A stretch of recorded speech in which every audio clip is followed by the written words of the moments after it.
Assalamualaikum warahmatullahi wabarakatuh.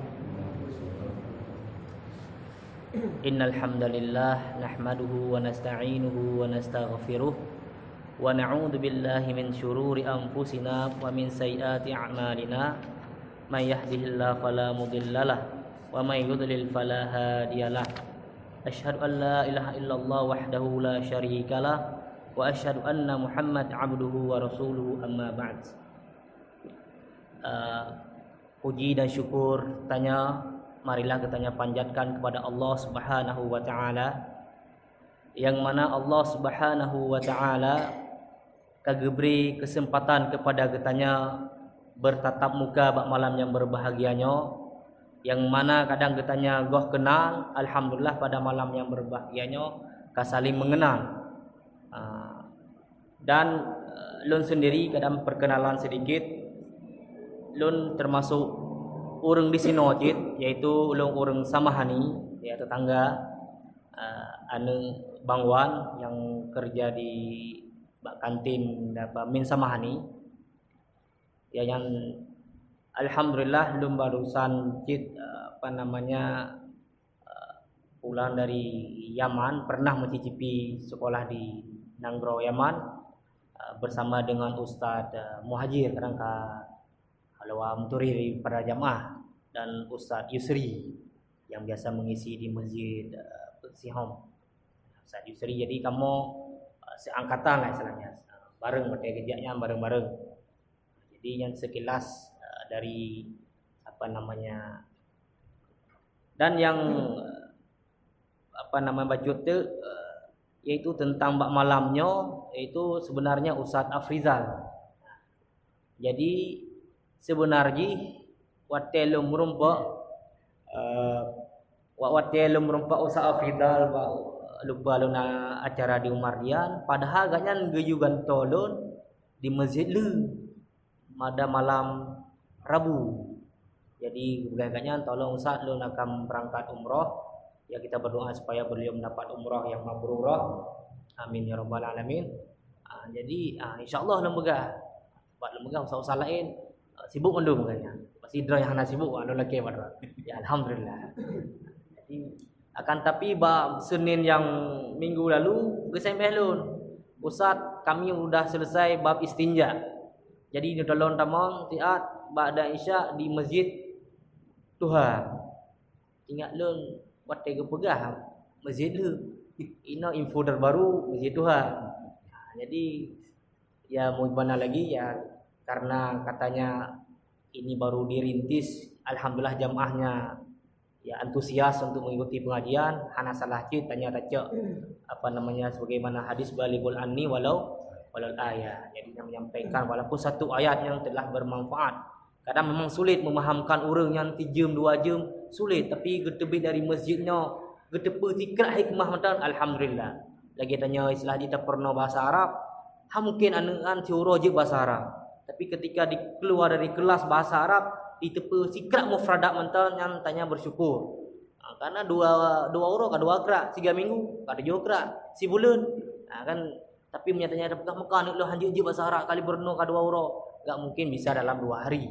Tapi alhamdulillah 2 kerak mufradat itu kita bersyukur pada Allah.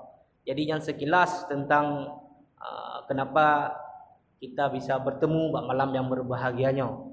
Ya, jadi istilahnya dadakan lah. Dan juga lun hana lum paham cit yang mana di sini ada istilahnya pengajian fikih Islam ya, tentang masalah fikih. Jadi sudah selesai bab istinja. Jadi istilahnya dari panel lun sambung. Sedangkan buku hana kepegah, apa kecek kan nyambung buku ke Bruno hana kepegah. Yang kepegah ustaz terserah hadran. Yang penting isi mana. Jadi heci betul. Jadi istilahnya kan pusat sambung atau tak ulang bacut. Tapi lomba malam yang berbahagianya loncaklah buku kitab fikih muyassar, yaitu fikih yang paling mudah, yaitu fi dhawil kitab wa sunnah, di bawah naungan kitab sunnah, yang mana i'dadnya yang ditulis oleh nukhbatil minal ulama, yaitu sekumpulan dari para ulama. Ini fikih yang dipelajari juga di universitas-universitas di luar negeri, khususnya kamu di Yaman pernah mempelajarinya, dan juga universitas misalnya di Indonesia yang berbasis bahasa Arab seperti di Ar-Royah misalnya di Sukabumi juga pernah belajar fikih muyassar ya. Jadi makanya dalam bukunya la tentang fi qada'il hajah wa adabiha, tentang masalah qada' hajah ya, yang kali dan sama Ustaz Afridal tentang istinja dan istijmar. Makanya sebelum tanya mulai, lebih baiknya kadang tanya mengulang. Istilah mengulang, saya ingin tahu dari bapak-bapak yang hadir bak malam minggu-minggu yang lalu, apa yang kalih wa'dran temun dari bab qada'ul hajah. Bab tentang membuat tentang istinja dan istijmar dan adab-adab bagaimana cara tanya qada'ul hajah, itu masuk dalam kamar mandi atau istilahnya WC dan lain sebagainya. Jadi kadang Syekh disampaikan yang kali wa'dan sebagai pengulangan.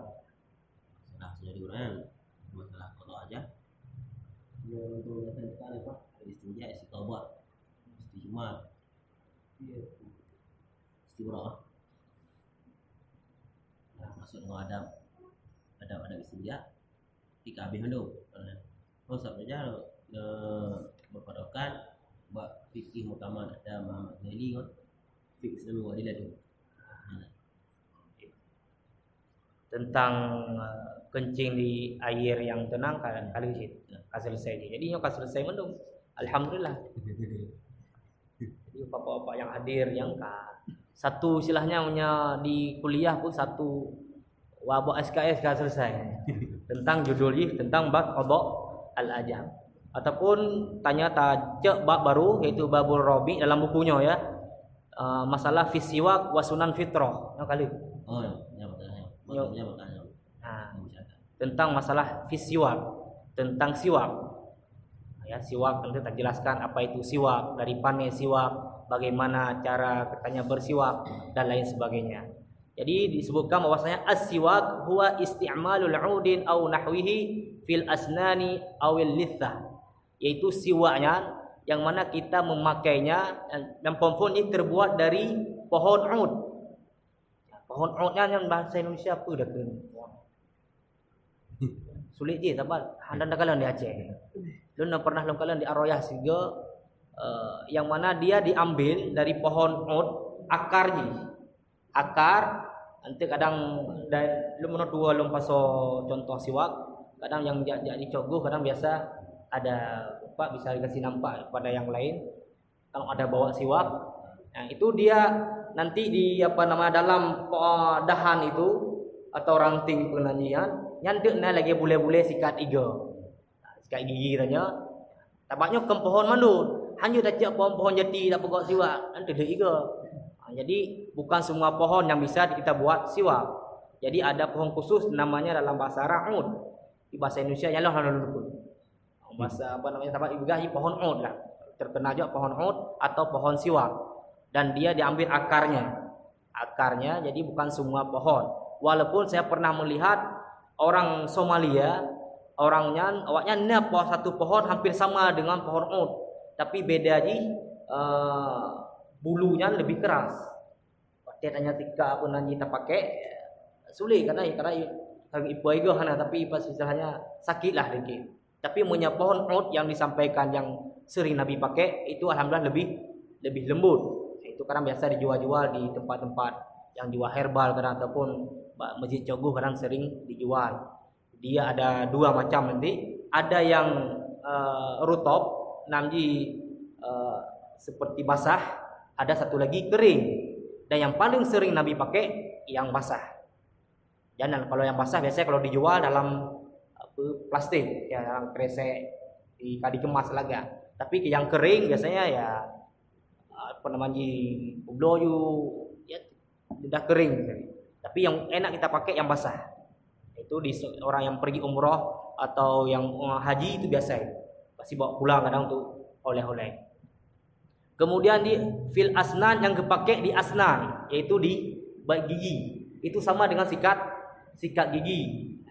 Cuma bedanya kalau kita sikat gigi kadang harus pakai odol dan lain sebagainya. Ini tidak perlu pakai odol. Dia pohon itu kita bisa digigi. Au lisah. Lisah adalah gusi. Itu bisa juga dipakai. Ataupun dikatakan di lidah. Jadi juga kita bisa membersihkan lidah katanya. Dan tanya sering tidak membersihkan lidah. Ya kan, menyegosok gigi paling ya sikat gigi udah selesai.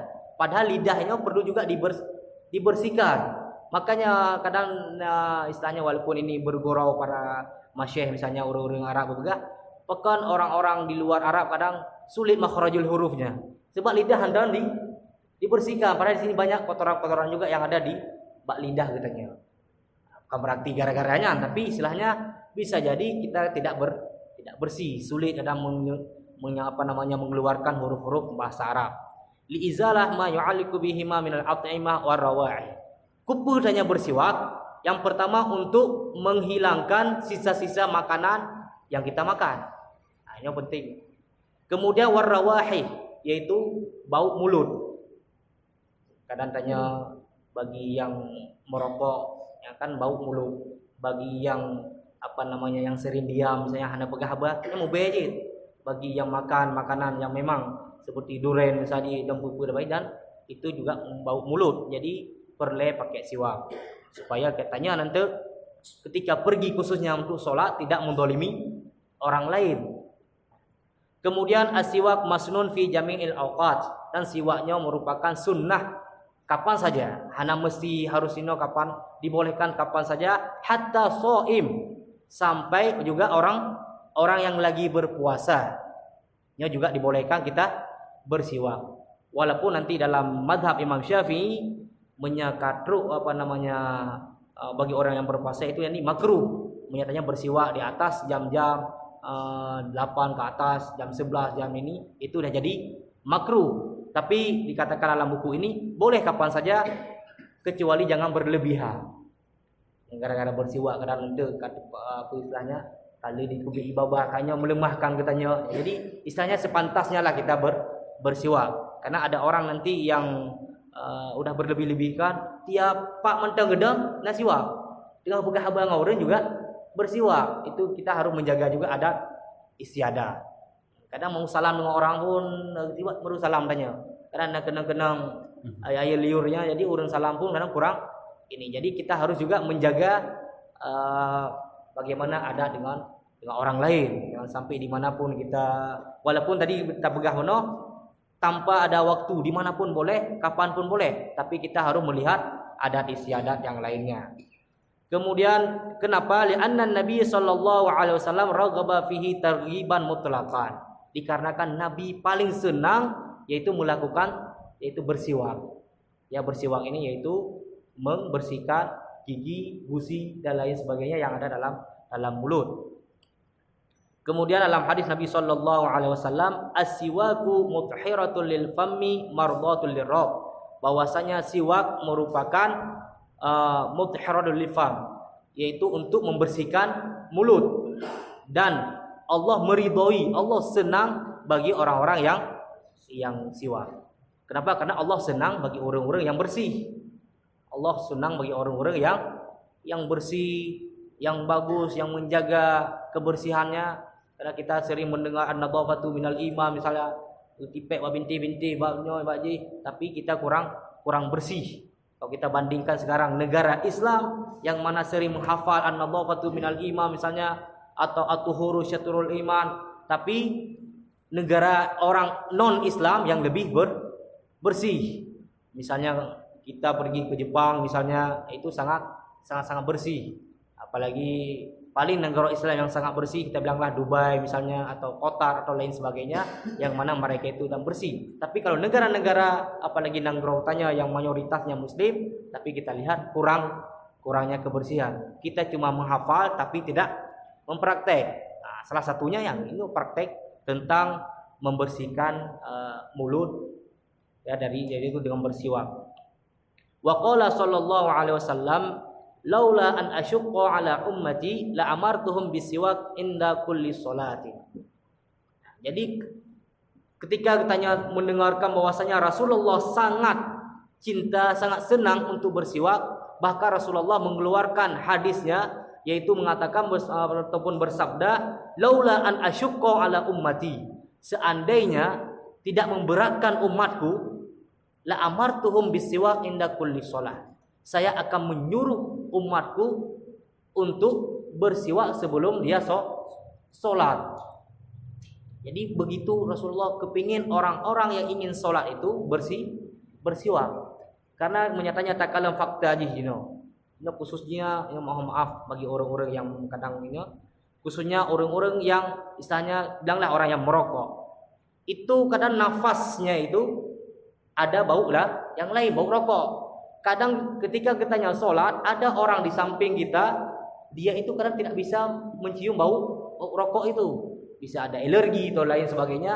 Dan kita solat, misalnya kita takbir Allahu Akbar dan nafas kita tercium oleh orang samping, katanya bisa jadi dia itu tidak khusyuk atau mengganggu solatnya, dan kita mendolimi orang itu. Bisa jadi tanya mencari pahala, dapat dosa. Walaupun solatnya sah, tapi kita berdosa gara-gara mendolimi orang samping. Ini bukan rokok saja, orang yang makan durian, yang balu durian agak semuanya. Waktu ajak solat Allahu Akbar, gerulah digade. Jadi sayang orang yang di samping.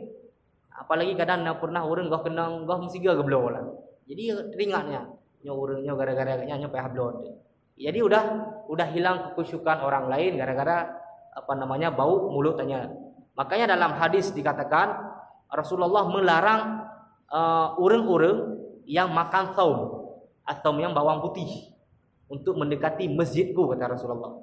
Jadi dulu para Arab, memang saya pernah melihat juga di Yaman itu, orang-orang Arab paling senang makan bawang putih. Karena menyatanya kadang itu baju bawang putih. Orang itu bawang putih bagikan makan jeruk kadang-kadangnya, atau penanji bawa salak bawahnya. Jadi cek bawang putih, tengah pegang abang katanya kadang makan bawang putih. Atau bawang merah yang seperti bawang bombay, itu bagikan apel kadang-kadang baju. Ya kalau nanya halo tanya, tapi yang pakai baju lagi tanya baju bawang plam atau apel.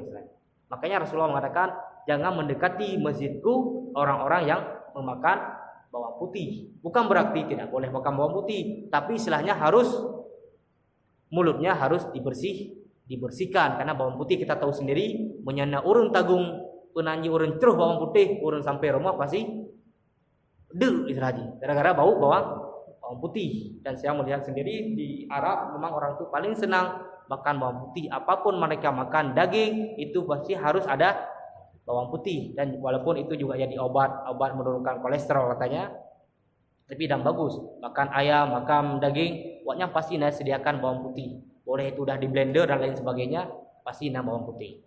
Nah, jadi bisa jadi hadis ini menjelaskan supaya kita membersihkan mulut kitanya. Tapi kemudian kapan disunnahkan ketika kita bersiwak? Yang pertama indal wudu, ketika mau wudu. Jadi wudu bersiwak dulu baru kita berwudu. Kemudian wa inda intibah minan naum, ketika bangun dari tidur. Balita budai tajak siwak dan tanya tak bersihkan. Kemudian wa inda taghyir raihah al-fam. Jadi ketika mengantornya penanji mulutnya kamu be. Jadi kadang-kadang misalnya tanya bersiwak pagi itu jam-jam 12 siang, yang kadang kamu be. Boleh itu disebabkan oleh makanan dan lain sebagainya. Nah, itu juga disunnahkan untuk bersiwak. Wa inda qiraatil Qur'an, dan ketika katanya membaca Al-Qur'an juga sunnah. Kenapa? Karena kita membaca ayat suci Al-Qur'an. Nah, jadi sunnah bagi tanya untuk membersihkan mulut kitanya. Wa inda shalah, dan ketika mau solat. Dan ini bagus, tapi yang kenyataannya banyak sekali kita melihat dalam fenomena sehari-hari yang masalah indah solah. Gara-gara bersiwak gadah takbiratul ihram. Jadi ketika imam Allah dan dia bersiwak anda. Ini juga istilahnya kesalahan bagi orang-orang yang kurang. Maksudnya ketika sebelum waktu masuk ke masjid mau solat, bersiwak. Kemudian ketika imam udah takbiratul ihram, kita mengikuti. Kenapa? Karena saya melihat banyak orang-orang ini juga dari kalangan orang Arab misalnya, mereka itu ketika masuk agedam saja, Allahu Akbar, yang ada bersiwak ini. Bukan langsung takbiratul ihram. Padahal kita tahu bagaimana fadilahnya ketika imam mengatakan takbiratul ihram, kita bisa mengikuti juga takbiratul ihramnya. Tapi jangan sibuk dengan bersiwak. Kemudian wa kadza 'inda dukhulil masjid wal manzil, dan juga ketika kita memasuki masjid yang juga disunnahkan katanya untuk bersiwak. Wal manzil yaitu rumah. Jadi bapak-bapak untuk tewo menyana siwak, silakan bersiwak. Untuk menyahana nanti kita kasih tahu bagaimana caranya kalau kita tidak bawa siwak misalnya. Lomba, bagaimana cara menggantikan siwak. Kemudian di sini pernah dalam sebuah hadis Miqdam bin Syureh an abihi qala sa'altu Aisyah. Jadi Miqdam bin Syureh dari ayahnya pernah mengatakan beliau pernah bertanya kepada Aisyah, qultu bi ayyi syai'in kana yabda'un nabiyyu sallallahu alaihi wasallam idza dakhala baitahu. Apa yang gepebut oleh Nabi ketika beliau mau memasuki rumahnya? Apa pun yang gepebut oleh Nabi? Bertanya. Qalat bisiwak. Rasulullah sebelum memasuki rumahnya beliau bersiwak. Jadi Rasulullah merupakan contoh teladan bagi kitanya.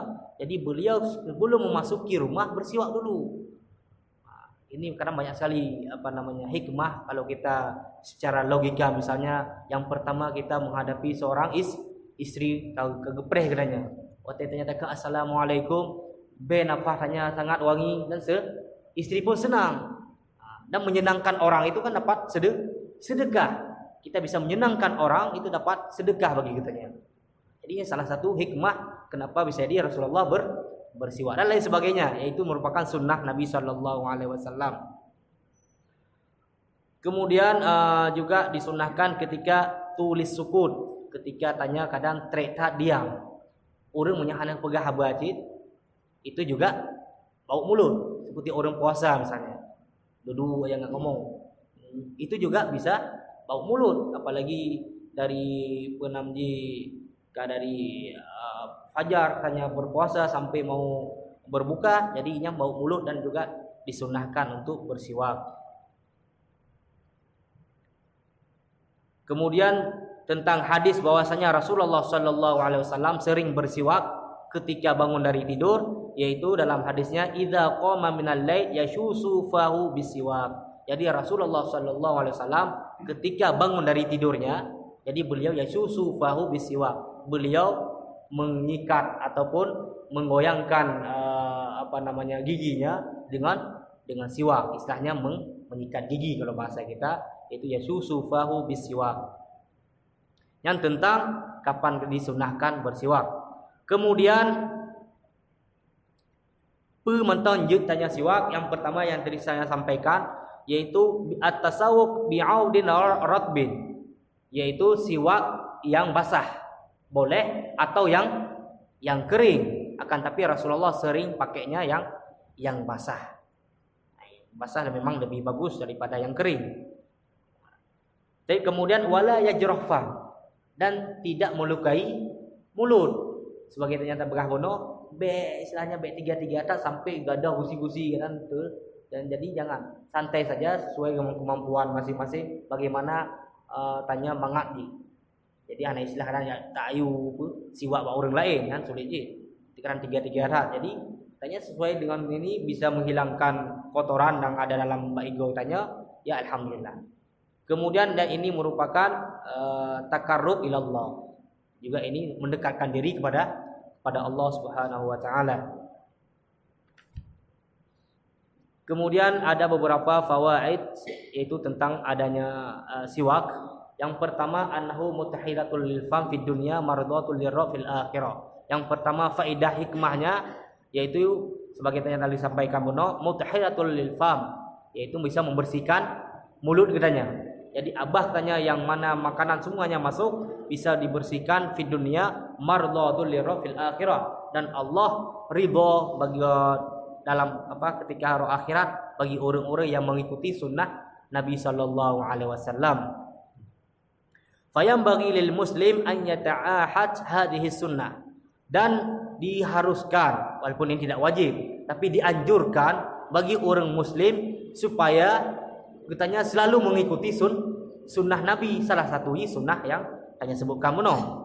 Wala yatrukuha, dan janganlah kita meninggalkannya. Lamma fiha minal fawaid azimah, yang mana letak fawaid yang sampaikan tadi itu belum kita masuk dalam ilmu kedokteran.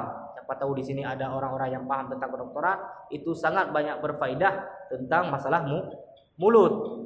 Bahkan banyak penyakit yang bisa disebabkan oleh sisa-sisa makanan yang sakit igo, karena ada makanan yang sisa.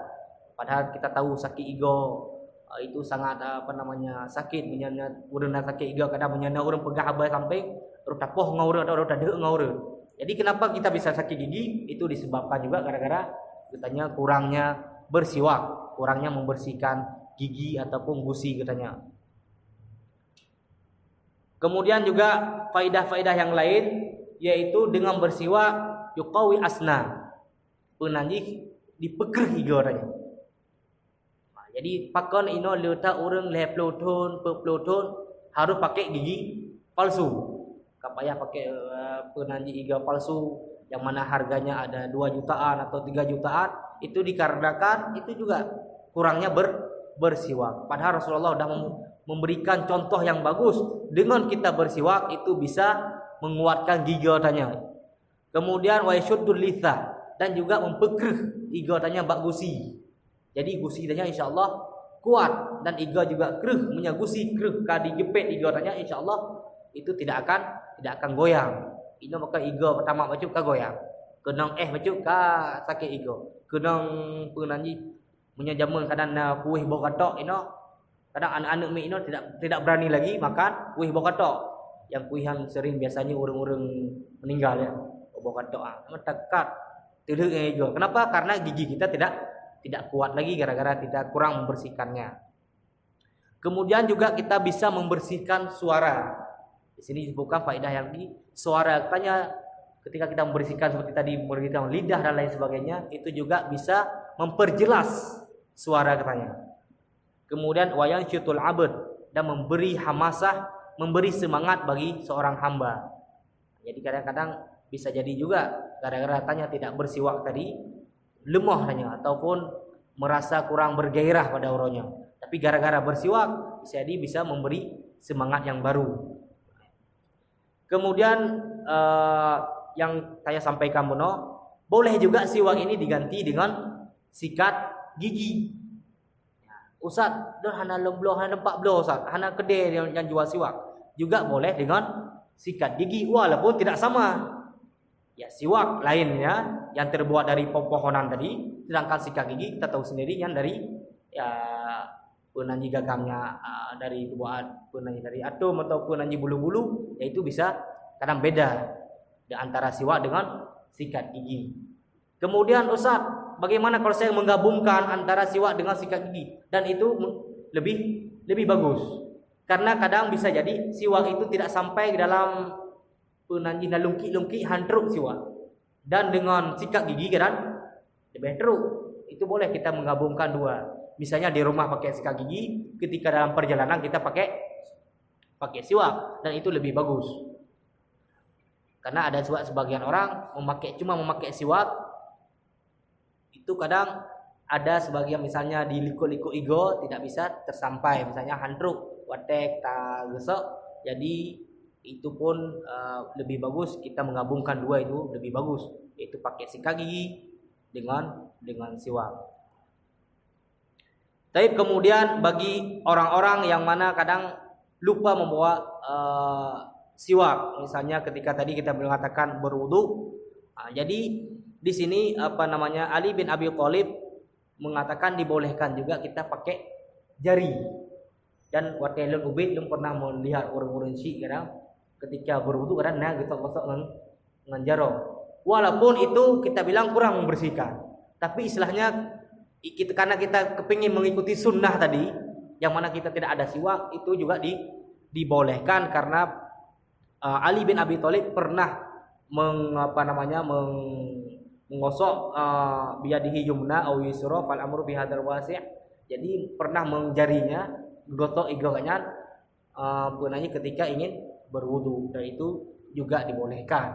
Tapi ini kita bukan ikut sunnah, tapi boleh, tidak salah. Jadi menyatakan kalau nak urun ketika berwudu pakai jaronya hana salah, tapi dibolehkan walaupun itu beliau belum mengikuti sunnah, yaitu belum mengikuti pakai siwak. Tapi karena beliau kepingin cinta kepada Nabi, tidak ada siwak, boleh saja kita pakai jari. Nah, tapi lebih bagusnya ya siwak yang paling bagus. Kalau tidak ada siwak, pakai sikat gigi atau kita gabungkan, itu lebih bagus. Ini tentang masalah siwak. Kurang lebih ini sebelum kita sambung tentang sunan fitrah, karena di sini ada dua. Yang pertama siwak, yang kedua sunan fitrah. Yang mana siwak ini juga masuk dalam sunan fitrah, yaitu sunan yang paling suci, yang paling disenangi oleh Nabi Sallallahu Alaihi Wasallam. Atau kita buka dari sisi pertanyaan tentang masalah siwak dulu. Itu baru kita pertama tentang sunan fitrah. Ada beberapa sunnah yang mana sangat dicintai oleh Nabi, kadang sering kita abaikan.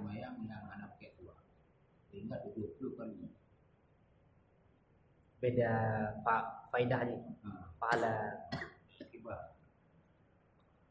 Yang dari segi beda penajim itu wallahu alam, nyalon hanalum walum baca tentang masalah beda di. Yang intinya bagi orang yang pakai siwak, dia telah mengikuti sunnah dan dia pasti ada dapat pahalanya, yaitu mengikuti sunnah. Bagi yang hana pakai siwak bono, sebagian saya sebutkan bono, ya dia belum mengikuti sunnah Nabi, jadi hana pahala mengikuti sunnah. Apakah beda orang solat dengan ini? Itu kita belum bisa kita pegaci kadang lebih orang pakai siwaknya lebih pahala gara-gara solat. Tapi masalah siwak dia berdapat pahala. Tapi masalah bedanya dalam solat itu wallahu a'lam. Iya, kadang bisa jadi ada hadis yang lain yang menjelaskan, tapi setahu saya belum pernah membaca juga saya belum pernah membaca hadis ini, belum tahu apakah beda. Tapi yang saya paham, kita bersiwak, kita dapat pahala dengan mengikuti sunnah. Tapi itulah mudah untuk mengucapkan akhirnya kalimat la ilaha illallah. Jadi ya seperti kelebihan saya bersiwak.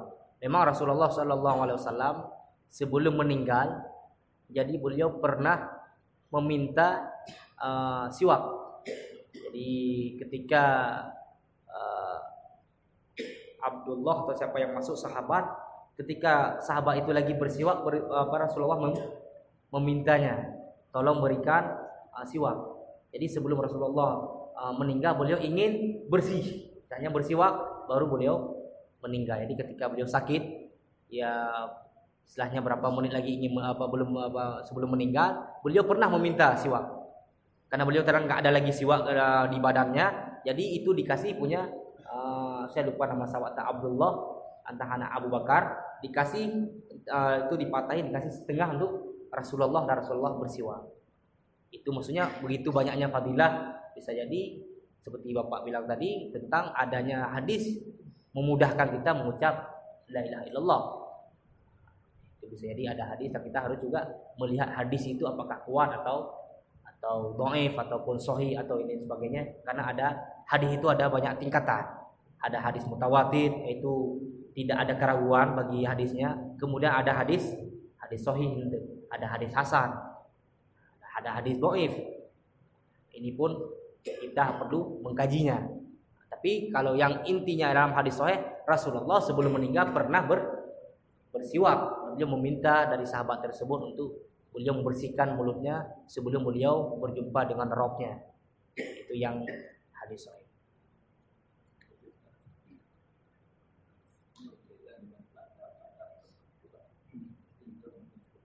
Tentang adab bersiwak.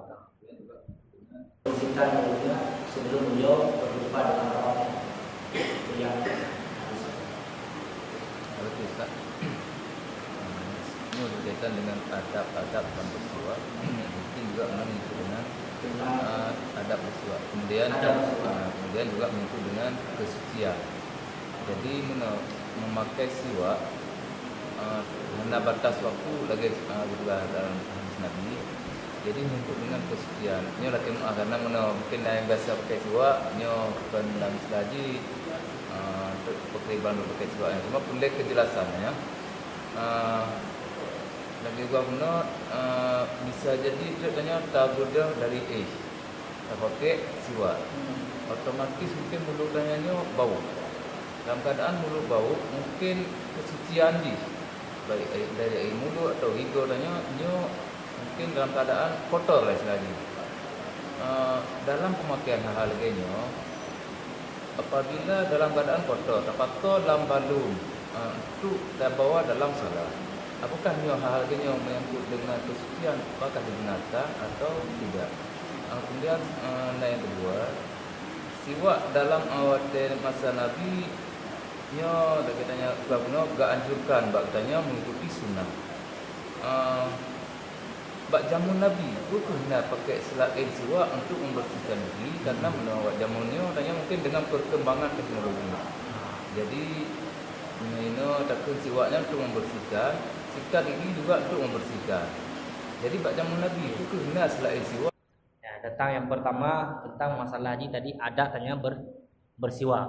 Ya, sebagaimana tanya sampaikan, memang walaupun tidak ada batas waktu tapi kita harus melihat tata karma lah istilahnya ketika bersiwak. Yang kedua tadi tentang masalah orang taruh siwak dalam kantong baju atau kantong celana kadang. Tapi istilahnya ini juga kita harus melihat kebersihan. Jadi ketika bersiwak cuci. Jangan waktu pasoju. Makanya saya bilang tadi indah solahnya harus diperhatikan. Makanya banyak ulama mengatakan lebih bagus sebelum wuduk tadi. Makanya anlaula an asyqa ala ummatiyan. Jadi sebelum berwuduk jadi siwak, kemudian cuci baru berwuduk. Jadi masuk dalam masjid kita memang udah bersih. Itu lebih menjaga kebersihan. Kenapa siwak tadi bisa kita cuci. Kalau kita masuk masjid sekarang, ketika mau sholat kita ini bisa jadi kalau memang masih ada kotoran, tapi kalau kita udah pakai tadi siwak sebelum wudu pasti udah alhamdulillah nali kada kotoran. Cuma kadang untuk penanji sebagaimana kita mengikuti puasa indah sholat sebelum sholat dibolehkan tidak kita pakai. Kemudian ketika taruh dalam kantong dalam balung atau misalnya itu pun harus dilihat apakah harus pakai kayak lembagah. Kalau rooftop yang ada itu kan masih ada plastik ada kemasan. Jadi bisa jadi jangan dipotong semua, taruhlah ujungnya di dalam plastik. Jadi taruh dalam kantong. Jangan sampai gara-gara katanya bersiwak memang mengikuti sunnah tapi kita tidak melihat kuman. Duduk je papat kantong. Dalam kantong baju kadang ada uang. Napeng, HP sinang dan udah bercampur dengan kuman. Untuk tajuklah siwak dah.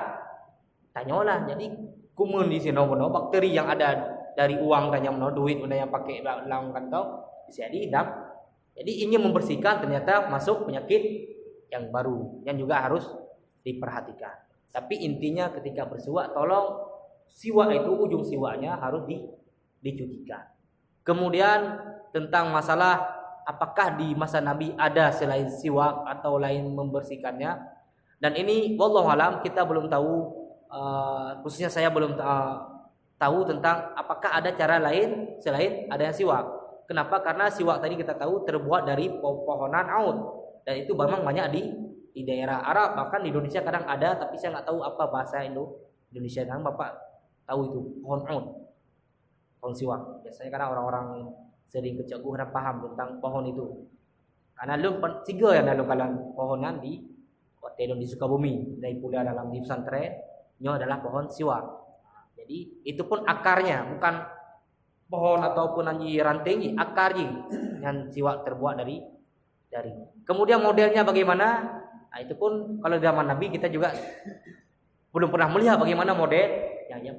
Tapi kalau kita lihat yang dijual-jual boleh di Indonesia maupun di Arab Saudi dan lain sebagainya sama bentuknya, yaitu ya dipotong-potong, walaupun ada yang panjang, ada yang besar segini, ada yang besar lebih besar lagi, ada yang kecil sesuai dengan kemauan kita. Karena ada orang yang senang besar kadang, pegangnya lebih mudah, ada yang senang kecil.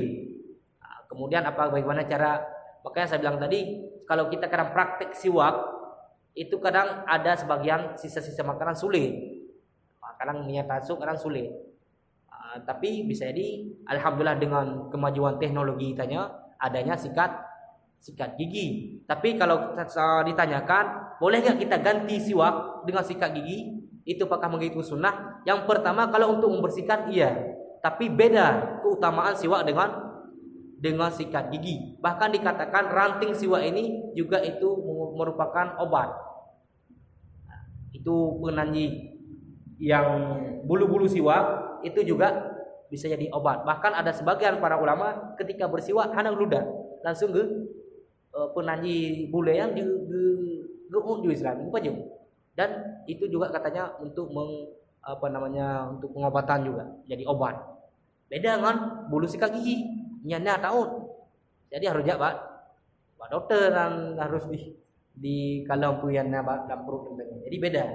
Karena ini memang merupakan sunnah Nabi. Banyak sekali sebenarnya fadilah yang mana kadang para ulama belum mengetahuinya. Jadi karena Rasulullah mengatakan saya sangat senang untuk bersiwak, jadi kita mengikuti paling yang kita bisa kita ambil ya sebagian yang tadi. Karena kita kadang nggak tahu apa keutamaan yang lebih lagi dalam bersiwak. Ini misalnya contoh ketika ada hadis apabila nyamuk atau lalat jatuh ke dalam air, disuruh celupkan sekali lagi lalat itu, kemudian buang lalatnya, airnya boleh diminum. Sebelum ada ilmu kedokteran kadang kita nggak paham apa keutamaannya. Kenapa Nabi begah nyarut lalat lagi geculuk kata. Sebenarnya orang kan tabah aja. Secara logika katanya kata cek lalat tabah aja, ngai kan tabah. Tapi cek tegang 3 detik lalatnya supaya masuk dalam air, kemudian baru buang lalat, air itu boleh diminum.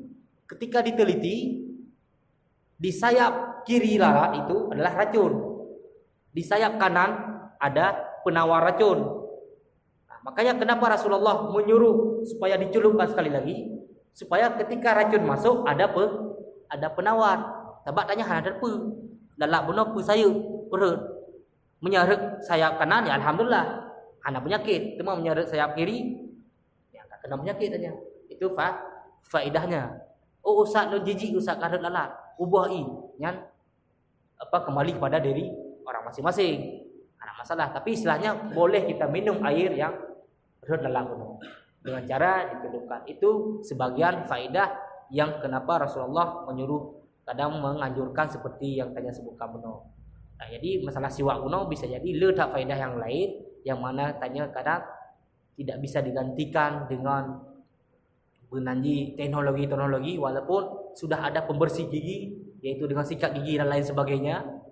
Tapi masih ini sunnah kita memakai siwak. Maka saya bilang tadi menggabungkannya itu lebih bagus. Karena ada beberapa ini kadang sulit untuk bersiwak. Ustaz saya bisa. Kalau Anda bisa ya alhamdulillah, karena nggak semua orang itu bisa. Sulit kita ini apalagi ada gigi kita congkel misalnya pakai siwak itu. Makanya kalau ada yang bawa siwak itu bagus, biar dikasih nampak bagi yang belum pernah melihat siwak. Kemudian pun bulunya pun tidak panjang-panjang kali, walaupun kalau kita buka panjang tokonya banyak yang patah nanti. Itu tentang masalah siwak. Tapi sulit kalau kita bilang diganti, itu sulit. Iya, contohnya kita bilanglah sama misalnya. Idza walagal qalbu fi ina'i ahadikum falyaghsilhu sab'an aw lahunna bit-turab. Tentang sama yang mana Rasulullah menganjurkan dengan tanah. Teknologi sekarang adanya sabun. Sabun berbagai macam nam, rinsonya, deterjen apa pun nam. Tapi ketika diteliti tidak bisa menggantikan posisi tanah. Jadi menyatanya dijelak oleh anjing, menyana wadah katanya dijeti anjing ataupun pernah nyirat di bawah anjing, kita wajib menyamak. Yang yaitu dengan air, sekali dengan air tanah, 6 kali atau 7 kali lagi dengan air bersih, air biasa. Ustaz, saya nggak mau pakai tanah, mau pakai rinso, mau pakai sabun B, sabunnya, itu juga tidak bersih. Kenapa? Untuk penawar air liur, najis ataupun bakteri yang ada dalam liur anjing itu adalah tanah. Tidak bisa diganti oleh sabun apapun walaupun teknologi sudah modern. Kecuali kadang nanti teknologi 2018-nya atau 2019 menjadikan tanah sebagai sabun. Dibuatlah tanah ditaruh di penanji, dikemas lagaknya untuk sama. Itu bisa jadi karena buatan dari tanah. Tapi untuk menggantikan tanah dengan sabun apapun namanya itu belum. Sampai sekarang ilmu kedokteran masih belum menemukan penawar penanji bakteri yang nabat air liur anjing itu dari sabun apapun. Jadi harus dengan tanah. Jadi itulah sebagian keutamaan yang mana Rasulullah telah menyampaikan padahal Nabi hidup pada zaman belum adanya istilahnya teknologi. Jadi gara-gara inilah hadis-hadis yang menyatakan tentang teknologi, banyak orang-orang yang berilmu pengetahuan, yang berteknologi itu banyak masuk Islam. Itu gara-gara yang tadi. Bahwasanya Nabi belum ada mikroskop atau lab untuk mengkajinya betul tanah ada bakteri apa nanti penawar ini tadi. Kemudian sayap nyamuk kenapa ada racun. Nabi tidak pernah masuk ke lab. Tanya anak-anak tanya yang sekarang masuk ke lab nanti melihat bahwasanya ini racun, ini penawar. Itu makanya banyak sekali ahli-ahli orang Eropa di Amerika itu banyak masuk Islam gara-gara inilah tadi ilmu pengetahuan. Di betapa Rasulullah puluhan tahun tak menyampaikan, tapi sekarang alhamdulillah dah terbukti dengan sunnah-sunnahnya tadi. Jadi dengan sunnah kita menyamak pakai tanah, sunnah tanya mencelupkan lalak tadi sekali lagi, kemudian juga sunnah kita membersihkan dengan siwak. Itu salah satunya tadi bisa menjadi obat. Jadi kan siwak itu banyak kau ni terbaluk kulit lah, kulit kain. Kena kulit kain le baru. Iya. Takak baru. Jadi kau boleh kadang buat pajan tak boleh wujud aku atau habis hero. Jujur aku, menyaka istilah dia kali tak bersihkan, memang tanya perlehat aku silakan dipotong. Tidak ada acuan khusus. Tidak ada apa harus habis kedua punya. Bahkan kadang-kadang tidak bersiwak patah kedua kadang. Ketika patah pasti bulenya kakure. Mungkin tanya bisa boleh gigit ataupun seperti Ustaz bilang tadi gigit ataupun dipakai pada pisau juga aja. Dan lagi orang rawat nanti pensil anak-anak yang SD yang di tengahnya ada hitam itu, ini juga ada bulunya. Itu tentang nggak ada istilahnya apakah dilarang untuk memotong, itu tidak ada. Baik, kita masuk dalam sunan fitrah, yaitu sunnah yang suci yang mana Rasulullah SAW sangat menganjurkan. Walaupun dalam hadis satu hadis mengatakan ada 5 sunan fitrah dan satu hadis lagi ada 10. Jadi kita bisa sekarang muhasabah atau introspeksi diri. Kali tanya semua kita praktekkan sunnah yang mana Rasulullah sangat senang. Ya salah satunya yaitu tadi siwak. Ini kita tambah yang berapa lagi? Yaitu sunan fitrah yang dalam hadis Nabi sallallahu alaihi wasallam, khamsu minal fitrah al-istihdad wal khitan wa qassu syarib wa radful ibti wa taqlimul adhafir. Ada 5 sunan fitrah. Yang pertama istihdad. Istihdad, nanti tak begah apa dengan istihdad. Yang kedua khitan. Karena punya khitan kamu pemandu. Kemudian waqasus syarib, yaitu mengunting syarib penadinya kumis. Kemudian wanatful ibti, yaitu mencabut bulu ketiak. Kemudian wataklimul adhafir, yaitu memotong kuku. Ini ada 5 dalam hadis ini yang mana Rasulullah sangat senang, yang mana sering sekali menganjurkan pada umatnya untuk menjaga yang 5 ini. Walaupun seperti mana kita mengatakan ada hadis satu lagi 10 nanti ditambah yang lain kita lihat. Dan istihdaad, penyan istihdaad ini mohon maaf karena ini kita fikih, yaitu wahya sya'run nabit haulal farj, yaitu bulu yang tumbuh yang dekat dengan kemaluan, baik itu kemaluan laki-laki maupun kemaluan perempuan. Jadi sumya bidzalikal istimalul hadidah fihi wa hiya Musa. Maka namanya istihdaad ini diambil dari kata-kata hadid. Hadid artinya besi. Jadi masuk istihdaad kita dianjurkan supaya membersihkan bulu kemaluan dengan Musa. Musa itu dengan pisau atau dengan pisau silet. Jadi istilahnya juku. Harus pakai Musa, pakai walaupun dengan lain, yang penting istilahnya harus cukur. Tapi namanya istihdaad karena dia pakainya dari hadid, dari besi. Usat lon dari kayu kadang bisa juga, tapi lebih bagus karena sering kita pakai besi lebih tajam. Kalau ada kayu lebih tajam dari besi, silahkan saja. Tapi istilahnya kenapa dipakai istihdaad? Dalam secara logika besi lebih tajam. Jadi ini sunnah yang sangat dianjurkan. Kenapa disuruh cukur? Karena banyak sekali penyakit-penyakit yang ada di situ. Jadi kalau kita paling inilah sebulan misalnya itu dianjurkan untuk mencukurnya. Kalau memotong itu kurang bersih. Memang kita lihat bersih tapi masih kurang, masih ada sisa-sisa yang lain, tapi bagusnya dicukur. Walaupun ada yang bilang 10 hari itu udah dihaluskan, tapi kita lihatlah kalau memang udah panjang atau udah kepanjangan harus dicukur. Ya, ini bagi orang-orang yang mana kadang belum, ya khususnya jamaah-jamaah yang hadir, yang kadang trek-trek juga, kadang tidur juga, ya no. Allah alam keban kan. Tapi itu dianjurkan supaya kita mencukur ya bule yang yang tumbuh di haulal farj, yang dekat dengan farj. Itu nanya istihdaad. Yang kedua al-khitan. Khitan yang mafhum mandum yaitu sunnah ya ternyata. Sunat yang mana sunatnya ya wajib bagi laki-laki, sunnah bagi perempuan. Jadi perempuan sunnah, bukan wajib bagi perempuan. Dan ini terbukti dari kebanyakan orang Arab, banyak wanita-wanita itu tidak khitan. Itu kalau di Yaman itu namanya Son'a Qadimah, perempuan yang tinggal di Babul Yaman, dekat dengan Babul Yaman. Itu Babul Yaman yang dulu adanya Quraisy, itu Ka'bahnya Abraha, yaitu nama Babul Yaman. Kalau kita bilang di Son'a itu ada Ka'bahnya Abraha, yang mana dulu Abraha ingin menandingi Ka'bah. Jadi beliau membuat Ka'bah baru, yaitu Ka'bah Abraha, yang mana Ka'bahnya itu terbuat dari emas. Tapi sekarang nggak ada lagi. Sekarang udah jadi tempat sampah.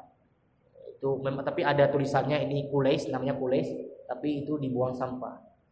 Saking bencinya kadang orang Islam kepada Abraha, jadi sekarang membuang sampah. Sebenarnya dulu dibuat dari emas.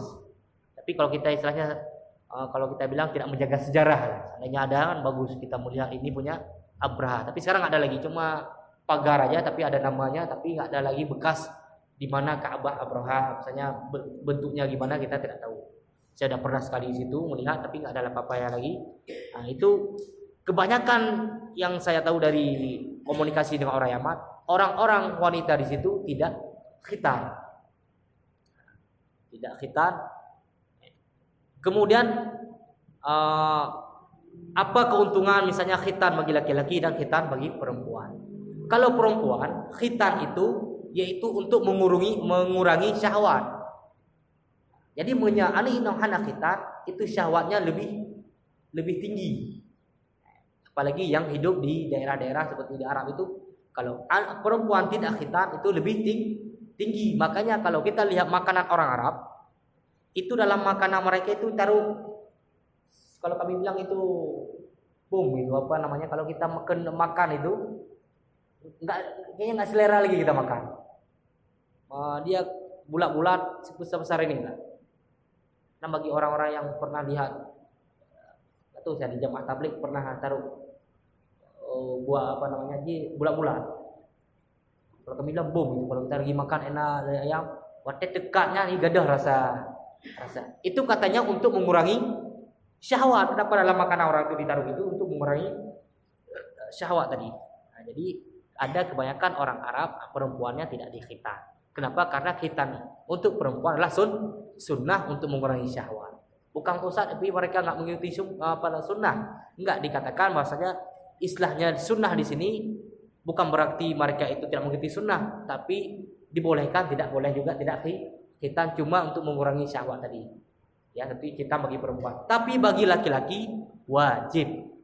Kenapa? Karena yang dipotong itu merupakan kulit, yang mana dalam kulit itu banyak kotoran. Karena kita ketika kecil itu sebelum dikhitan itu pernah melihat itu ada banyak kotoran yang mana tidak bersih. Waktu tanya katung walaupun tanya udah mencuci, ada beberapa kotoran yang belum bisa dibersihkan. Tapi dengan khitan, yaitu memotong sebagian kulit, itu alhamdulillah itu bisa bersih. Makanya dalam orang Islam dianjurkan untuk berkhitan. Kemudian kasus syarib wa ikhfa'uhu. Ya mencukur. Ya kasu itu dari mikos. Mikos dalam bahasa Arab gunting. Jadi di sini kalau kita membaca, walaupun ada para ulama yang membolehkan untuk menghabiskan, tapi ada sebagian ulama mengatakan karena ini dari mikos, itu bukan disuruh cukur, tapi disuruh gunting. Istilahnya memendekkan. Panjang misalnya sampai ke truk mulut, atau ada yang pegot untuk udah jadi mainan pun nanti kamu balik-balik kadang dia pun nanti kumis. Nah, itu jadi kasus syarif itu memendekkan pakai gunting. Wa ihfa'uhu, dan boleh juga seperti bagian tanya berlakono, boleh juga dicukur. Tapi istilahnya menggunting itu udah kita mengikuti sunnah. Kenapa? Karena kasus syarif dalam hadis kosu itu dari mikos. Mikos dalam bahasa Arab artinya gunting. Jadi kalau tadi istihdad, yaitu pakai musa, pakai penanda besar kuno. Jadi harus dicukur. Kalau boleh digunting. Ustaz, kalau tadi kami gunting aja, tidak cukur. Sebagaimana kita bilang tadi, ada beberapa kurang bersih kalau kita cuma mengunting. Makanya kalau kita mengikuti sunnah, yang tadi kita cukur, yang sekarang kita gunting, pendekkan. Kemudian wa huwal mubalaghah fi qasihi lama fi dzalika min at-tajammu wan nadhafah wa mukhalafah kuffar. Dalam bukunya gepegah pakon gaya gesuru penanji istilahnya hikmah kita mengunting ini. Yang pertama untuk kecantikan atau punya uragan kecantik penanji ketampanan. Jadi menyata peglih kan lagi lebih ganteng lah. Kata peglihnya sebagaimana pertanyaan pegang kuno katruk wati kado li keno kata kagriting kata Allah alam. Jadi lebih ganteng. Wan nadhafah, dan juga untuk kebersihan. Jangan sampai tanya Pak Jo kita mau kumis-kumis dalam ini. Wa mukhalafah kuffar, dan ini juga mukhalafah kuffar punanji menyelisihi orang-orang kafir. Disebabkan dulu pada zaman Nabi SAW orang kafir paling senang memanjangkan kumis dan memendekkan jenggot. Makanya Rasulullah ingin menyelisihi mereka, disuruh pendek kumis, memanjangkan jenggot. Nah, ini sebenarnya yang terjadi. Ustaz, bagaimana kalau kita biar kita nggak panjang jenggot, nggak ini kita cukur semua, jenggot nggak ada, kumis nggak ada. Ini dikatakan kalau di Arab kita hidup, kita dibilang perempuan. Kalau tidak ada kumis, tidak ada jenggot, itu dianggap perempuan. Itu bahaya juga. Makanya orang-orang Indonesia, mahasiswa Indonesia, Malaysia, kalau dia pergi ke negara Arab itu paling ditakuti bagi orang-orang tidak punya, yang laki-laki hana kumis dan hana jenggot. Dan bisa jadi istilahnya, kalau istilahnya pelecehan kadang. Tadi makanya jadi itu ada kasusnya. Itu bahaya karena orang Arab kadang sulit menikah dengan maharnya yang paling tinggi. Kadang ya gara-gara melihat ini dia nggak tahu ini laki-laki, karena lihatnya seperti perempuan. Apalagi di sana kita pakai misalnya serban udah seperti ini, apalagi nggak ada ini kan muka wajah-wajah Asia kan mirip perempuan lah. Coba kita lihat orang Sunda misalnya, orang-orang di mirip hampir mukanya tidak bisa kita bedakan mana perempuan dan laki-laki. Jadi ini kalau seandainya kita mencukur semua, kumis dicukur, jenggot gak ada. Nah, ini bisa jadi saya bilang bukan berarti tidak boleh, tapi istilahnya itu kalau saya bilang tadi itu hampir menyerupai perempuan, dan mana bisa jadi nyatanya tajak unang gro lain yang bermasalah aja. Jadi istilahnya tinggalkan sedikit, jangan sampai dihabiskan semuanya. Oke, jadi ini yang disuruh oleh Rasulullah, yaitu kita mukhalafah khuffah, itu disuruh cukur digusur gunting kumis. Kemudian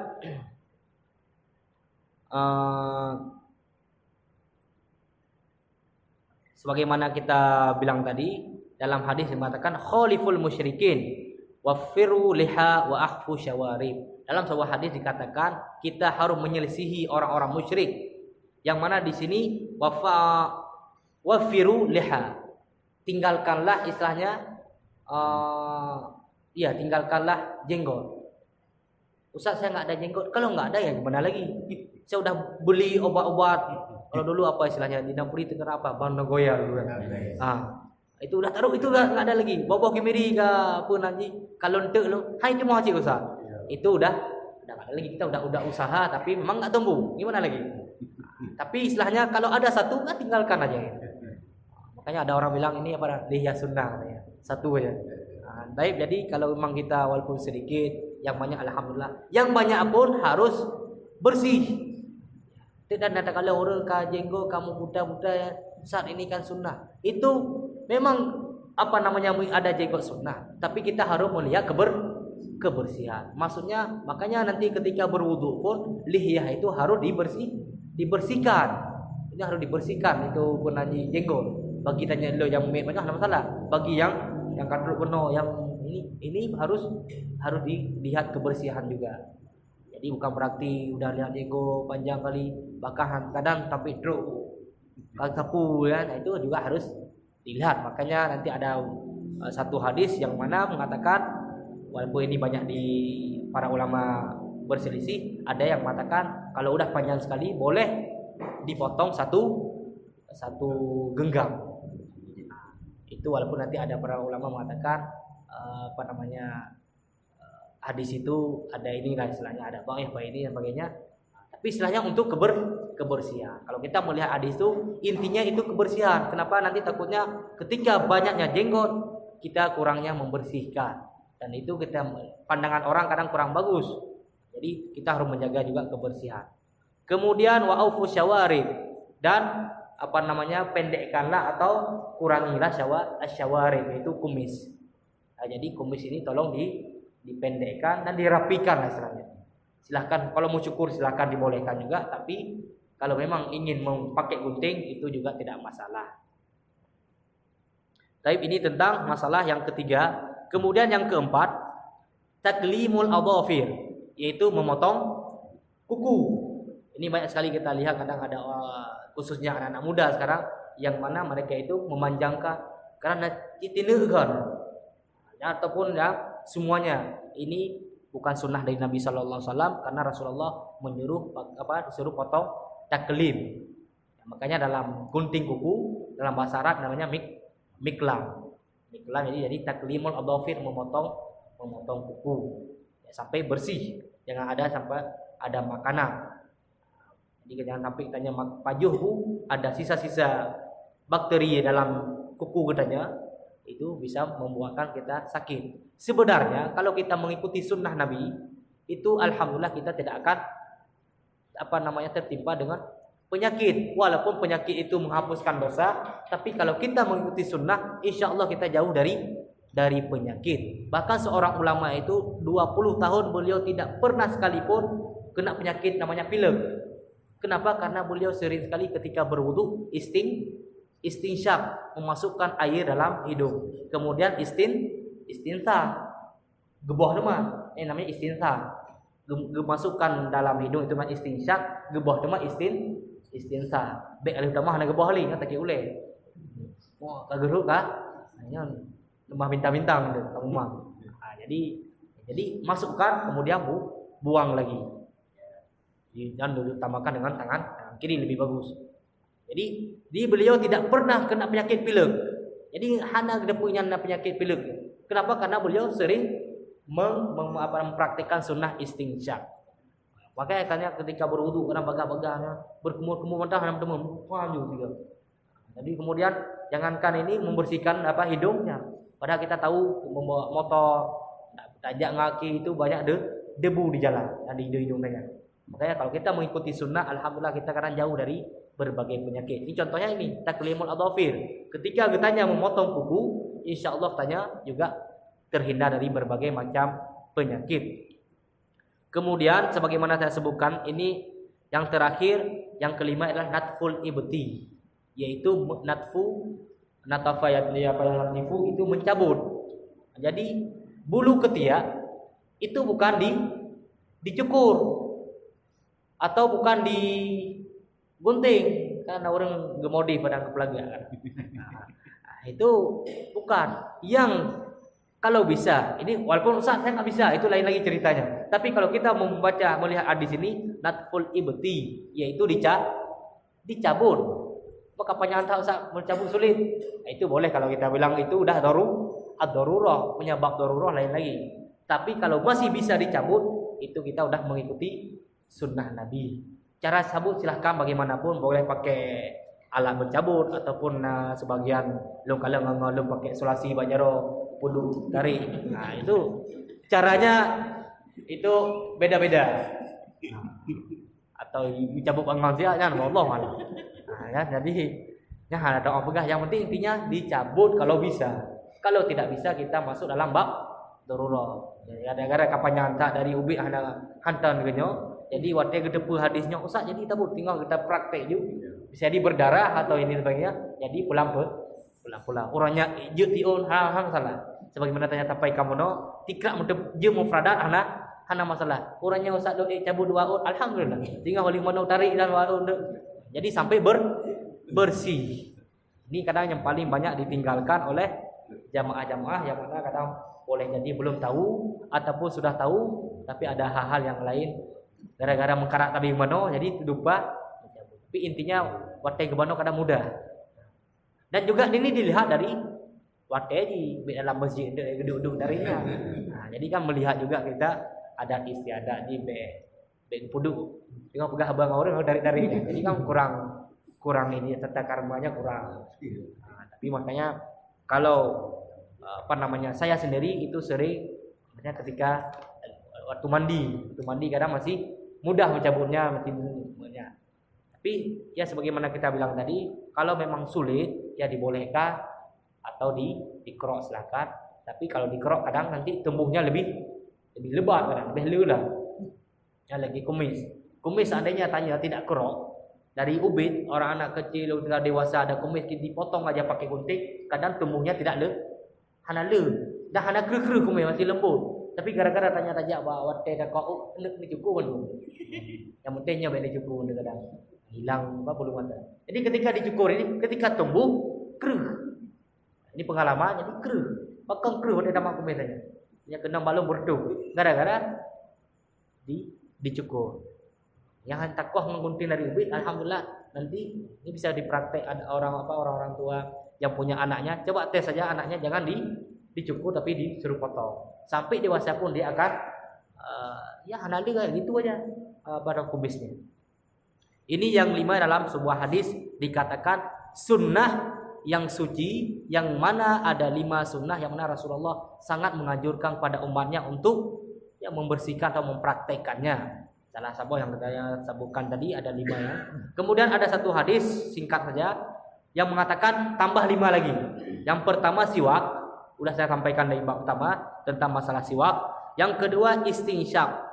Nah, tadi udah baru saya singgung. Istinsyaku bil ma, yaitu istinsyak dengan air, yaitu memasukkan air ke dalam hidung. Ini sebenarnya sunnahnya ketika mau berwudu. Tapi boleh apa saja. Misalnya dari kita pulang dari Janto, yang kerja di Janto, yang kerja di Banda Aceh pulang, tempat penawinai kecil pertama itu juga membersihkan. Tapi sunnahnya ketika wudu, karena dalam hadis Rasulullah memprakteknya ketika berwudu, pertama tumabah wa istansyaqa wa istanta, kemudian nanti ke hadis yang sambungan hadisnya. Kemudian wal madmadah. Madmadah itu berkumur-kumur. Patoi dalam mulut, itu nanti kocok-kocok dua ke, baru geludah teman. Yang ludah pun lihat-lihat orang lah, jangan sampai ludah orang lain. Jadi ya sesuai itu madmadah berkumur-kumur. Kemudian waghasilul barajim. Nyo kadang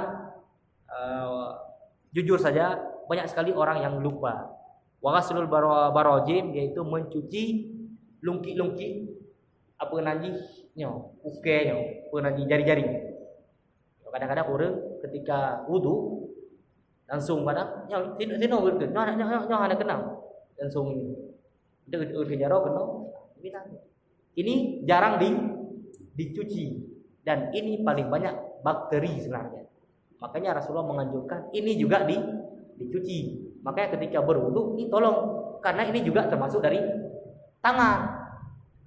Makanya ketika yang dalam bab wudu tidak sah solat bagi orang yang tidak menyempurnakan wudu, ini juga termasuk bagi orang-orang yang pilbaya atau culok jaro selesai dan ini tidak pernah dicuci.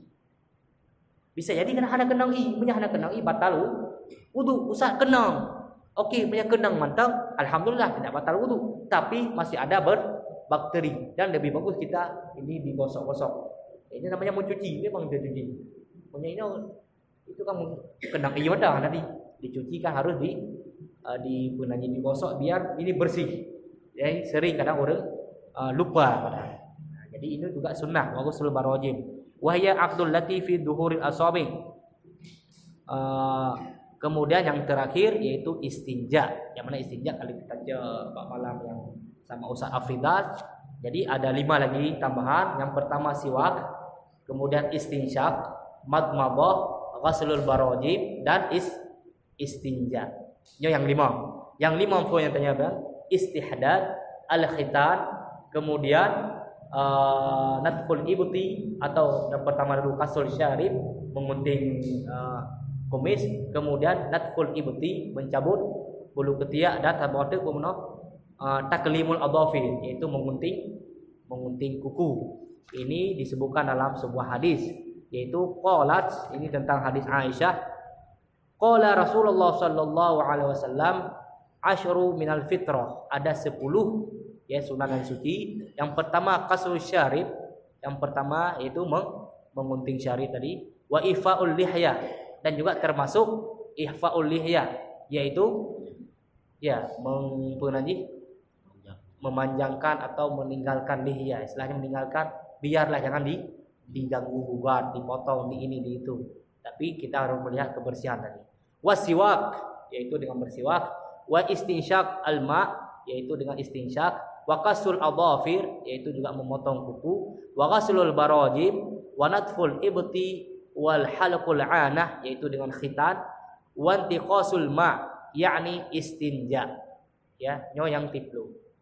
Jadi wallahu alam jamaah sekalian, apakah kita sudah pernah mempraktekkan atau masih kurang? Jadi alhamdulillah pada malam yang berbahagianya walaupun sedikit bisa kami sampaikan, semoga insyaallah kita bisa mempraktekkannya ya, ini karena sunnah yang paling disenangi atau yang paling dianjurkan oleh Nabi sallallahu alaihi wasallam.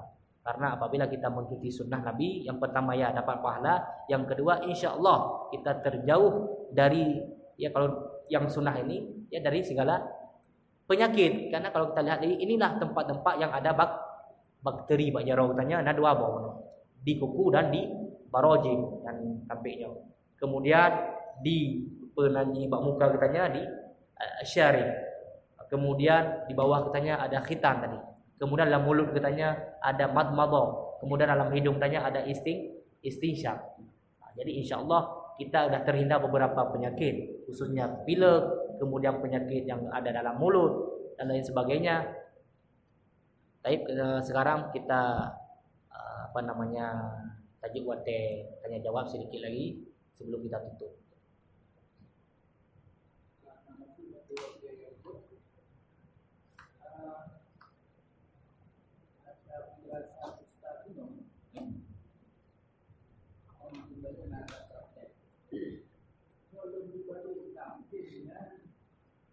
Ya maksudnya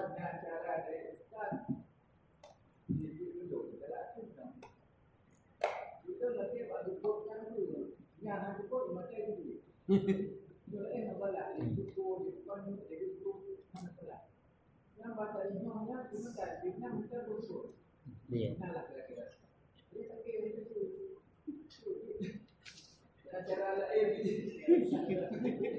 Ya, sebagaimana tanya sampaikan no.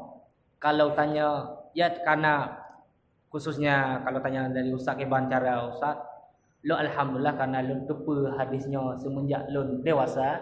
Jadi sebelum goh di cuma kawal lo lomba, mungkin lo belum Jadi alhamdulillah kah istilahnya hanali lah selagi. Paling nak baca-baca tu menyatakan bahasa Aceh je pun boleh lagi. Ya kada pun. Jadi kamu dah yang bagi khusus lo sendiri yang tu hanya lupa jamaah yang lain. Makanya sebagaimana tadi tanya Pegah, bagaimana sahaja tak sulit tak Ustaz? Kalau memang baik lelu tak apa. Cek ti online.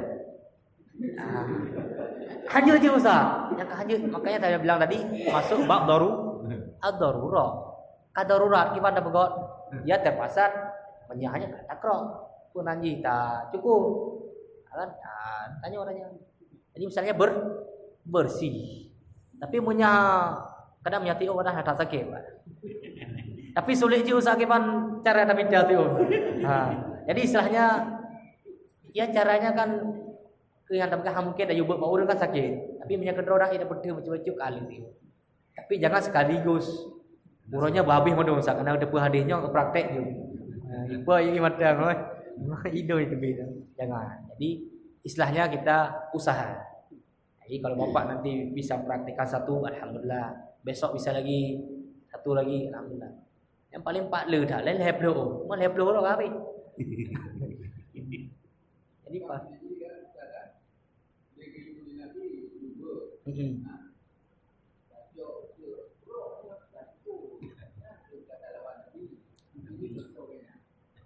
Takkan lawan sebenarnya seperti tanya yang tadi, tanya tidak mengikuti sunnah. Kurangnya sunnah. Jadi bukan berarti saya memang enggak mau. Dia beda melawan kan udah mengabaikan sunnah. Tapi karena kita tadi darurah, Pak. Bukan berarti kita melawan, tapi memang kita tidak sanggup melakukan. Karena fattaqullah masata'tum. Jadi bertakwalah sesuai dengan kemampuan. Kita ingin mengikuti tapi tidak sanggup. Yang sanggup benda. Yang sanggup tabut gara-gara bunuh gara-gara tabut kadang bisa jadi demam tanya. Kan beda orang kadang gara-gara tabut kan nak penyakit. Jadi boleh cara yang lain karena Islam ini tidak memberatkan, menyahajud. Ya.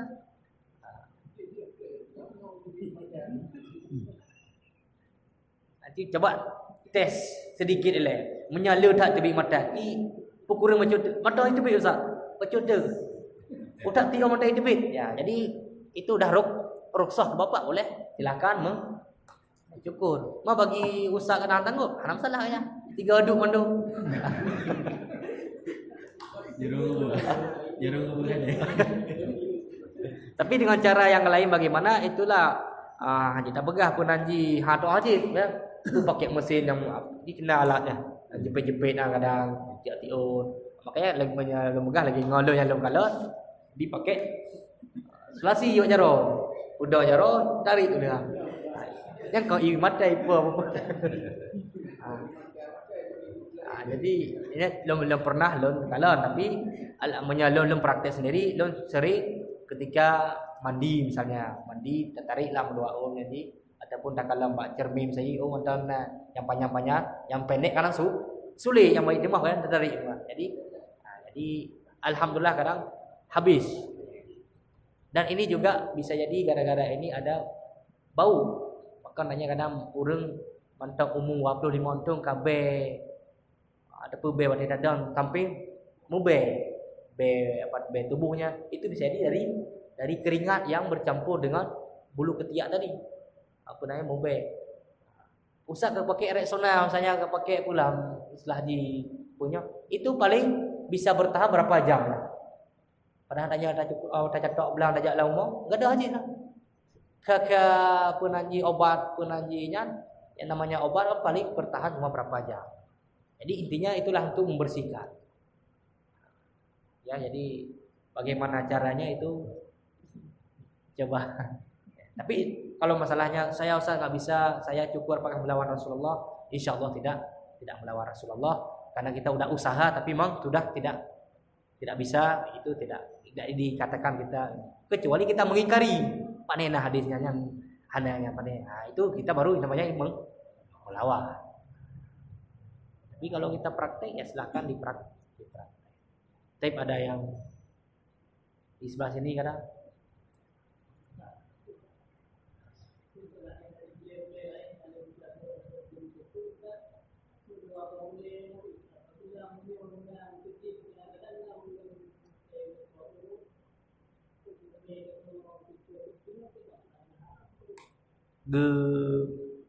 gak kohnya.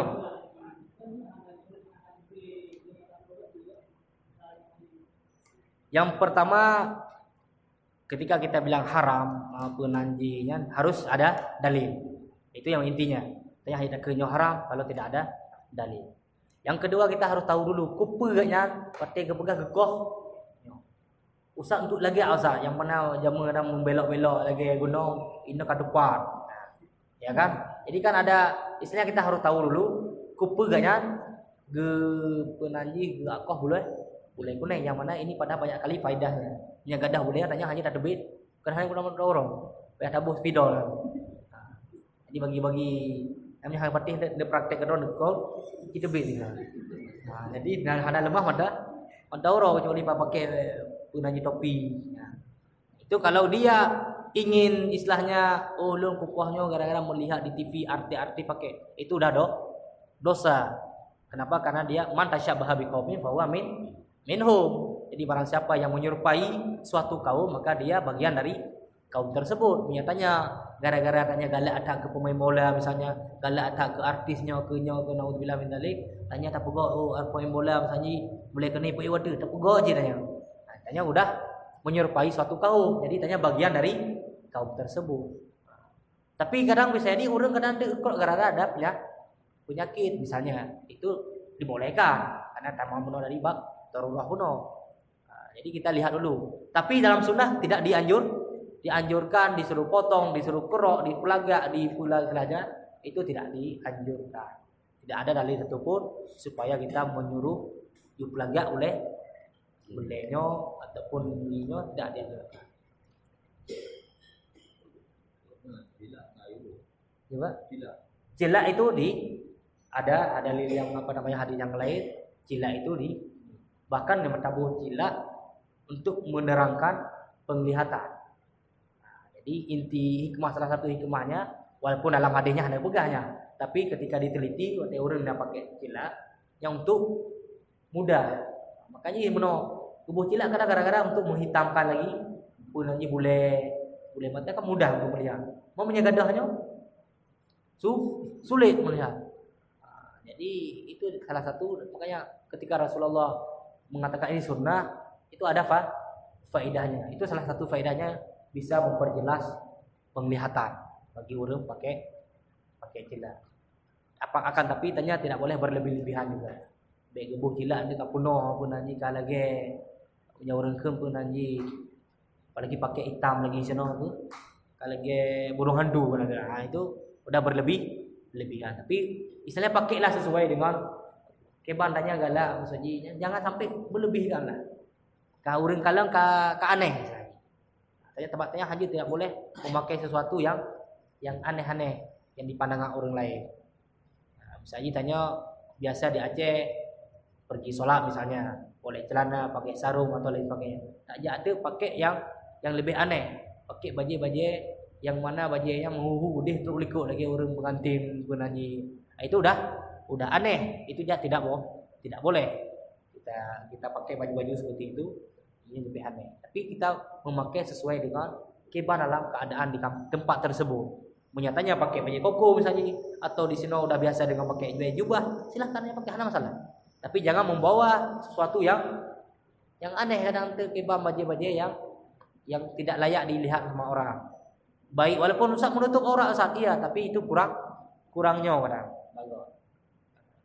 Kadang nak baje siapa nak pada daji najum kira ya.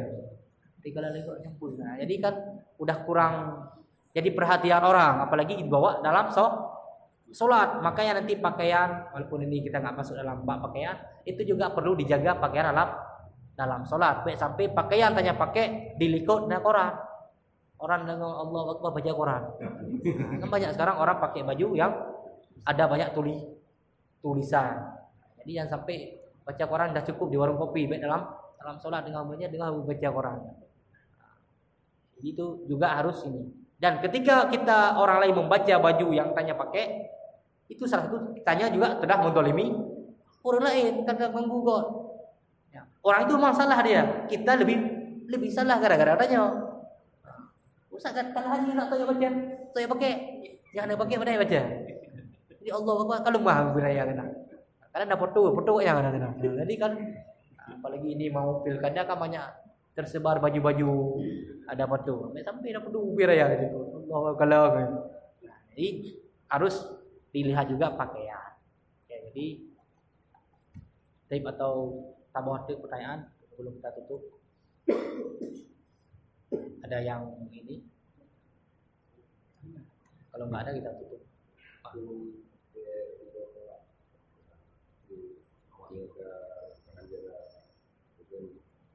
Siwak menang. Pakai iga kawat. Pakai iga kawat kalau memang tidak menyata pakai siwak pun masalah. Sebab binoji, setiap sesuatu yang bisa membuat kitanya sakit ataupun itu kita bisa pakai saja. Maksudnya menyata pakai siwak pernah pengaruh bagi iga kawat ataupun pakai relah kawat. Hukum pakai iga kawat pun pakai siwak. Hukum pakai iga kawat.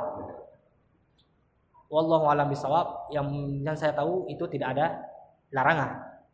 Yang untuk penanji untuk pelagak istilahnya pelagak iga dan orang walaupun itu kan Ustaz pemberian Allah. Iya. Pemberian Allah tapi kan ada sebabnya. Pakon iga anu tanya kan helapi. Itu juga kesalahan orang tua. Wate anu pat penanji karap dulu iga tarik ngandalo. Wah ngandalo. Jadi gusi udah penanji wang pokok tapi iga anu mi pokok lagi mandum.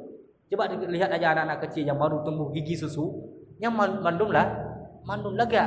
Yang kesalahan pertama yang dulu ini salah orang-orang tua ketika mencabut gigi anak yang mana pertama kali hana gebaba doto kita kak kedroju dari benda pam dari yang kedua menyuruh anak-anak supaya tekan jejak darah baga gara-gara tekan yang gara-gara gusi bisa penanji kahana pahli kai hidup ke wonai hidup liko ke dan itu mah dibuat tinu gara-gara nyanduk kali lapis kali ge mototeng. Jadi ini juga kesalahan dari kita. Sebabnya dari kita juga bisa di orang tua ataupun anak itu sendiri udah teh guys mak tapi ini hanya tiga. Jadi ini juga bisa kalau memang untuk memperindah itu juga nanti termasuk niat. Kadang enggak pegawai iga kawat supaya penanji untuk riang ini yang dah dosa. Tapi kalau Ustaz saya kalau penanji iga lo memang Ustaz sulit Ustaz. Ada tim penanji kali lapis no. Jadi penanji dulu dua untuk berapi itu silakan karena intinya Allah senang suka kepada kecantikan dan kepada kebersihan. Hana masalah walaupun ada hadis yang mana kita tidak boleh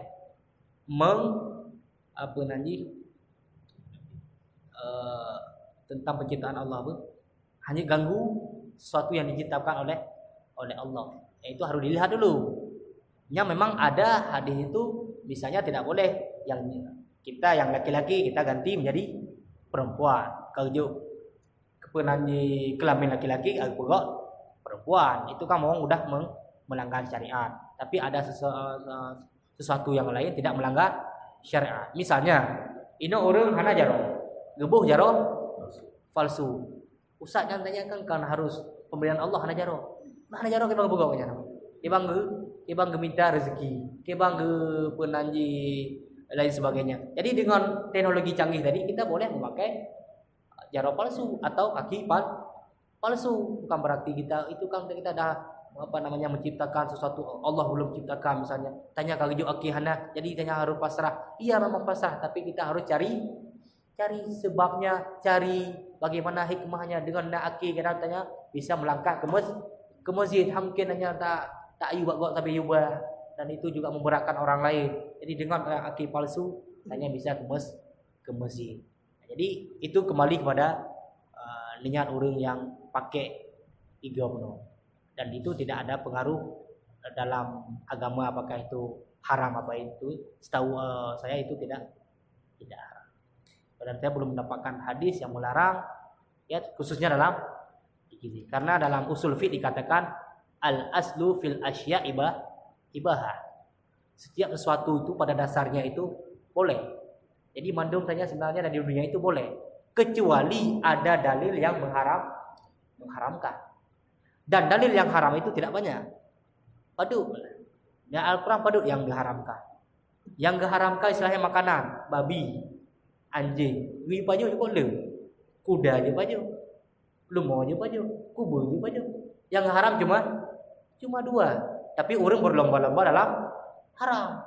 Entah galak atau entah ngetren ataupun istilahnya sama makan lagi babi tren. Nah itu padahal diharam cuma satu babi, tapi yang disuruh yang dihalalkan banyak. Nanti yang diharamkan misalnya apa lah yang hanya pakainya, tapi yang dihalalkan lebih banyak, walaupun orang berlomba-lomba dalam haramnya. Itu masalah. Diharamkan yang memabukkan, yang hana mabuk cukup le. Whisky haram cuma satu misalnya namanya whisky, yang lain cukup le. Yang tidak haram ibu teh yang dapat bawah 6 dah. Seling, spring, ceprung itu banyak sekali udah. Tapi yang haram cuma satu, setiap air yang mabuk haram. Yang hana mabuk silahkan walaupun macam-macam namanya. Tapi orang juga berlomba-lomba geno. Itulah tabiat manusia yang mana digoda oleh syaitan. Karena syaitan sudah berjanji pada Allah, dia itu akan menyesatkan manusia supaya ada temannya dalam neraka. Na'udzubillah min dzalik. Karena hanya ini yang dapat kami sampaikan. Kalau ada kekurangan, itu memang kami menganggap banyak sekali kekurangan ataupun kecepatan atau keceplosan ataupun ada kata-kata kami yang tidak bisa diterima dari bapak-bapak atau hati-hati bapak, boleh langsung ditegur kami. Ustaz kayaknya menghina saya. Kami tidak ada maksud untuk menghina bapak-bapak ataupun lain sebagainya. Ini kami cuma menyampaikan apa yang kami tahu, dan kita bisa memperbanyak lagi bacaan supaya kita bisa tahu lebih banyak lagi khususnya tentang sunnah-sunnah yang diinginkan oleh Rasulullah Sallallahu Alaihi Wasallam. Dan kami tidak tahu Ustaz Fidal pakai bapak uro, tapi bapak hanya kepegang malamnya mantap. Jadi kalau memang waga seni. Jadi bisa jadi kalau memang malam Senin kita berjumpa lagi ya, sambilan kalau ada memang masih ada kan kekurangan ataupun mau tambahan boleh ditanyakan langsung. Kalau saya belum tahu kita cari tahu, dan kalau memang kita masuk, kalau kita mengikuti buku ini kita baru masuk dalam bab wudu. Itu kalau Senin. Dan ini ketika datang Ustaz Afrida boleh diulang kembali silahkan ya, supaya menambah wawasan dari kitab beliau bawa atau dari pengalaman beliau. Boleh, dan boleh ditanyakan lagi pertanyaan-pertanyaan yang malamnya kali tanya kabalut bisa jadi kan beda-beda. Yang namanya ilmu itu kan berkembang banyak sekali. Kayaknya baca dari imam ini misalnya dari mazhab Maliki bagaimana misalnya, silahkan saja disampaikan, dan kita tidak ada bermaksud untuk menjelekkan atau menyakiti seseorang. Yang inginnya kita menyampaikan sunnah Nabi Sallallahu Alaihi Wasallam. Hadana wa iyyakum. Kita tutup dengan doa kafaratul majlis. Subhanakallahumma wa bihamdika asyhadu an la ilaha illa anta astaghfiruka wa atubu ilaik. Assalamualaikum warahmatullahi wabarakatuh.